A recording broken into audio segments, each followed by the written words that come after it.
Shri Guru Tegh Bahadur Ji gives his head. Satnam Shri Vaheguru. India had come to very dark times. The emperor was a cruel man who killed his older brother so he could rule. He was unkind to his own children and starved his father to death. He did everything for the sake of power. He was a very feared ruler by his subjects and did not have any love for people of other religions. Even most Muslims didn't like him.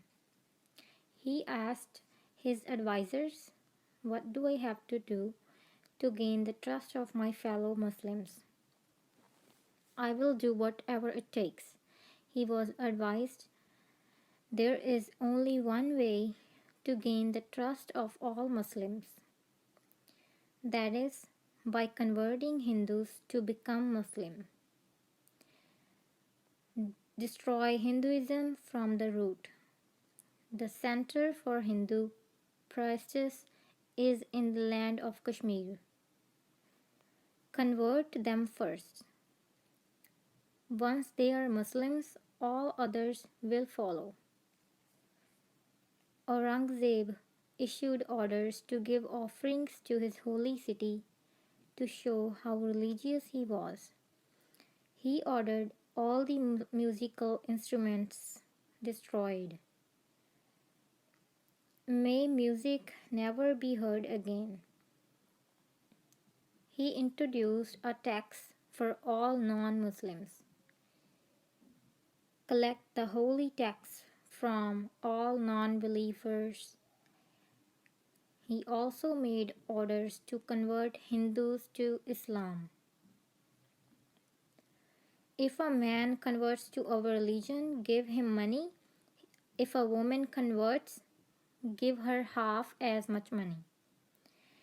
He offered position, land, and money to anyone who converted. I will be famous in history. A great servant of God, Sher Afghan Khan. You are my governor in Kashmir. The great task is on you. Sher Afghan Khan was extremely cruel and merciless.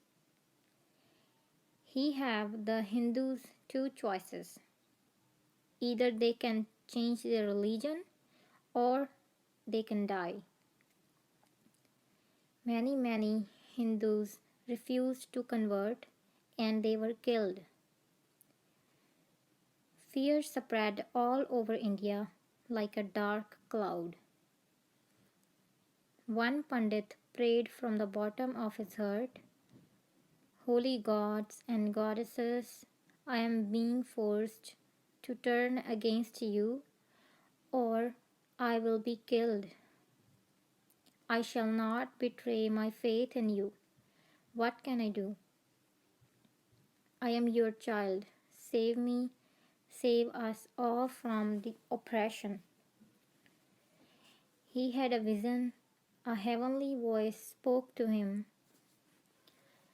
It said, "The gods and goddesses cannot help. Guru Nanak is the spiritual king in the dark age. The ninth Guru is now seated on his throne. Go to him, he will protect your religion and your honor." So he and all the other Pandits joined to Anandpur to meet Shri Guru Tegh Bahadur Ji. Guruji kindly welcomed them to the house of Guru. They looked sad. They told him to the horrible things that were happening. Temples are being destroyed. Even gurdwaras are being destroyed. They have collected a huge pile of sacred Hindu threads from those who have been killed and converted. Who knows how many of us have been killed? We have done nothing to deserve this. If we do not convert, we will die too. But how can we give up our faith? We have come to you for help. Save us from this tragedy. Guruji felt how these kind-hearted men were so sad. He felt what a difficult situation they were in.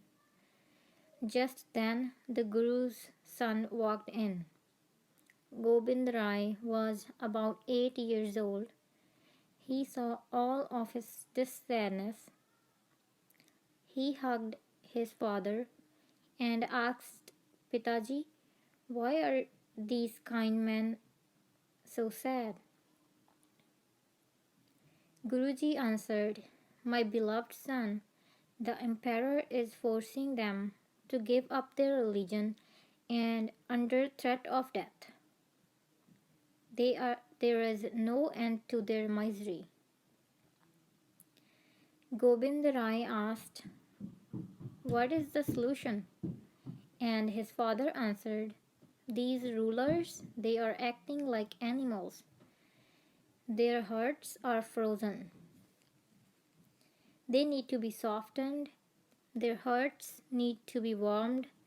What is needed is the sacrifice of a holy soul.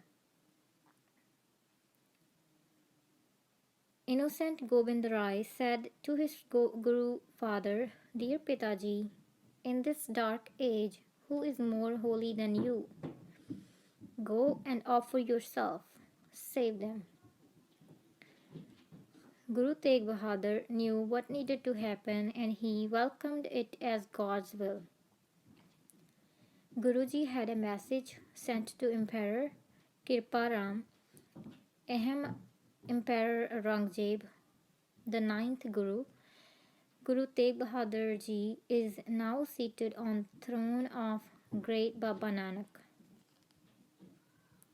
He is our leader now, and he has a message for you.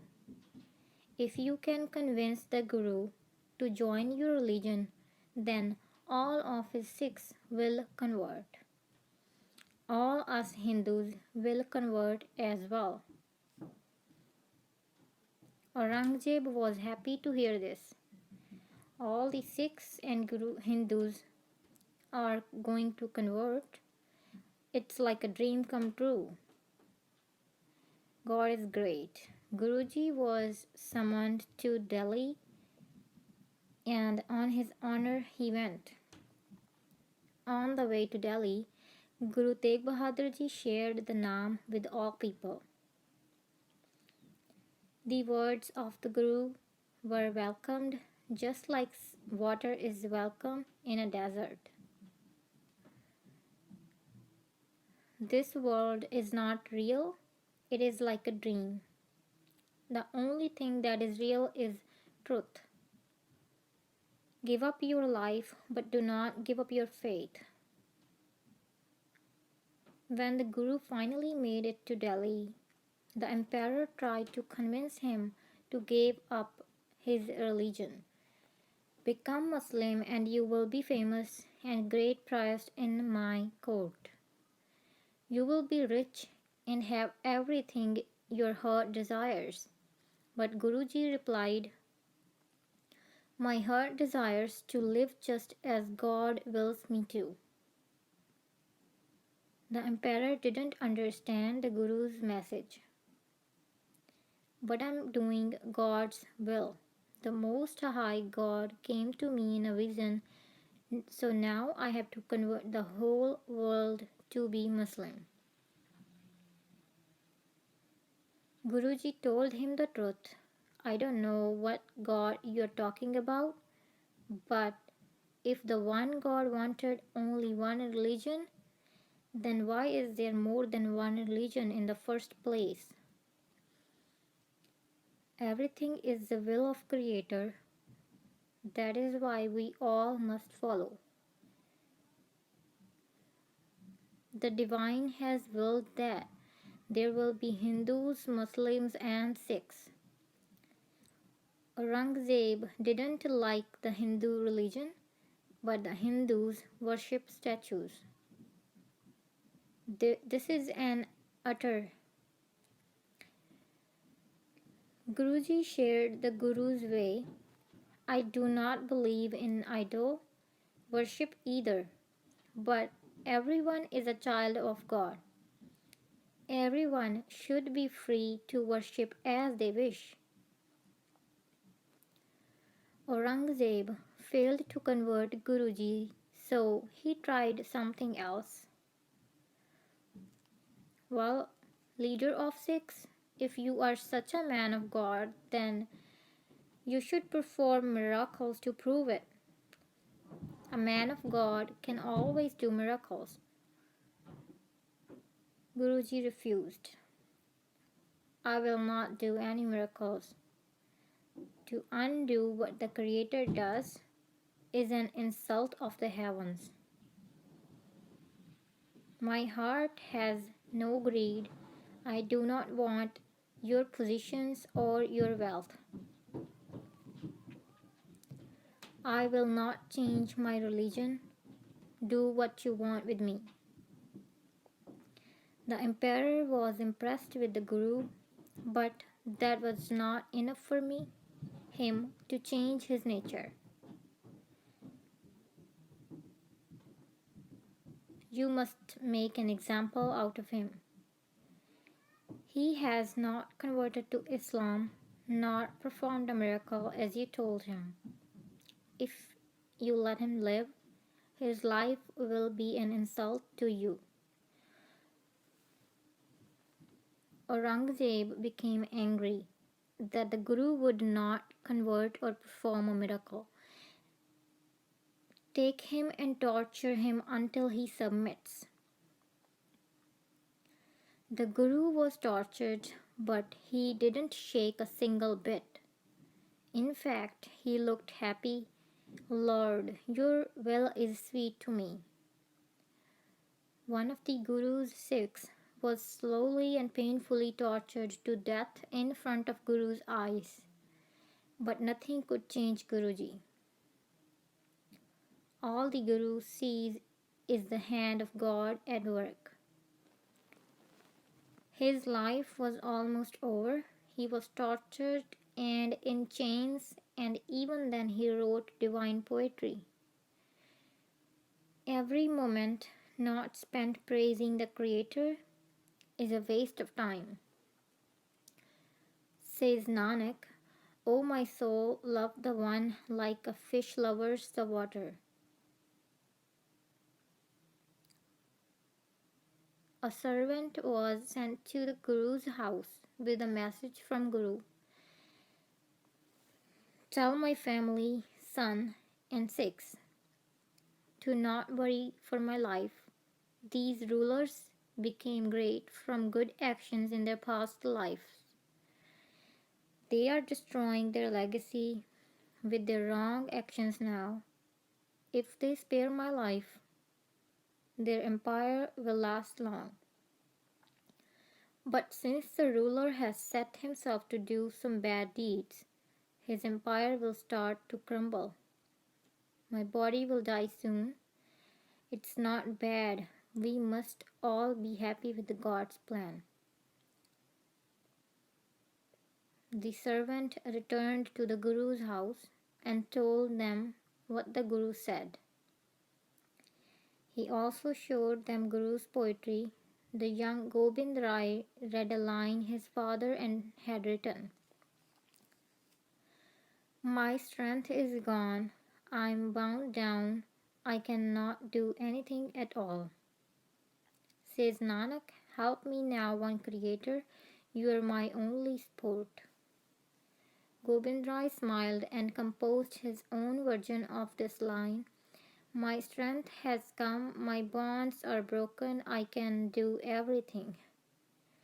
Says Nanak, everything is in your hands, O Creator, you alone can save me. While the heavens were shifting the Guruship from father to son, the emperor still tried his tricks.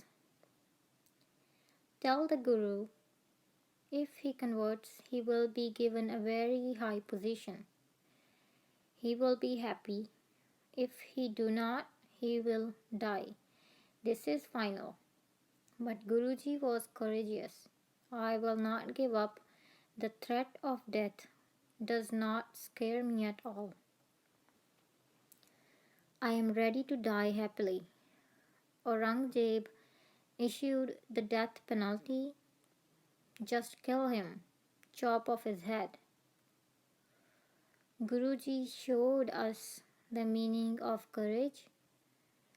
I will give my head, but I will not give up my faith. Guruji bathed in a well nearby. He sat under a beautiful tree to meditate and he sang Japji Sahib, Ek Onkar, Satnam, Karta Purakh, Nirbhav, Nirvair, Akal Murat, Ajuni Saibhang, Gur Prasad, Jap, Ad Sach, Jugad Sach, Happy Sach, Nanak Hosi Pi Sach. Then he bowed to God and the swordsman severed his head from his shoulders. The Guru's life ended while a huge crowd sadly watched the scene.